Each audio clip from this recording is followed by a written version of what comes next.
Ang dating religion ko po ay Bethany Fellowship. Pumapalakpak po, sumasayaw, nagtataas po ng kamay. Ganun po yung worship po namin sa Bethany. Pwedeng batang mag-preach. Kung nga pong sinasabi nun, ay sa Iglesia ni Cristo, ayoko dyan. Kasi bakit po? Marami pong bawal eh.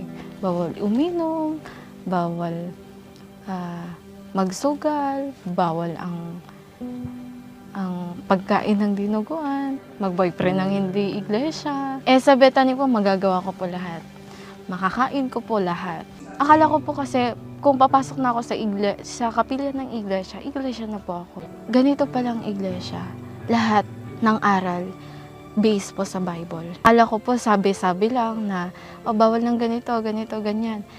Yun po pala, lahat po yun related po sa Bible.